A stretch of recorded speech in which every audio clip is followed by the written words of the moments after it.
मी सचिन बिराळे, सरपंच बांबोरी प्रसाद आणि सदस्य अखिल भारतीय सरपंच परिषद। आज आम्ही जिल्हाधिकारी साहेबांना निवेदन देण्यासाठी आलेलो आहोत, कारण महाराष्ट्रातील बऱ्याच सरपंच, ग्रामपंचायतीनं प्रशासक म्हणून जे शासकीय अधिकाऱ्यांची नियुक्ती झालेली आहे ते अत्यंत ग्रामीण भागावर आणि ग्रामपंचायतीवर अन्यायकारक आहे। कारण ग्रामीण भागाचा जो गाडा आहे तो सरपंच आणि ग्रामपंचायत सदस्य हे लोकशाही पद्धतीने निवडून आल्यावर ते व्यवस्थितपणे पार पाडतात। कारण त्यांच्या गटर, वॉटर, मीटर या ज्या मूलभूत गरजा आहेत त्या गरजा लोकांच्या वेळोवेळी पूर्ण व्हायला पाहिजे, यासाठी लोकशाही पद्धतीने ग्रामपंचायतीची रचना सरपंच आणि सदस्यांच्या मार्फत चालवली जाते। पण या ठिकाणी जर प्रशासक बरेच महिने जर या ठिकाणी राहणार असेल तर हा गावातील लोकांवर खूप मोठा अन्याय होणार आहे, त्यांच्या समस्या मोठ्या प्रमाणात वाढणार आहे।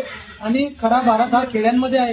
जर खेड्यांमधला विकास जर कमी झाला किंवा त्या खेड्यातील लोकांना जर त्रास होत असेल तर ह्या लोकशाहीला बाधा ठरेल। म्हणून प्रशासक म्हणून सरपंचाची नियुक्ती व्हावी अशी आम्ही सरपंच संघटनेकडून आज जिल्हाधिकाऱ्यांना मागणी केलेली आहे। आणि जर आमची मागणी मान्य नाही झाली तर पूर्ण महाराष्ट्रामध्ये सर्व ग्रामपंचायती या बंद राहतील आणि खूप मोठ्या प्रमाणावर आंदोलन करण्यात येईल अशी मी सरपंच परिषदेतर्फे ग्वाही देतो।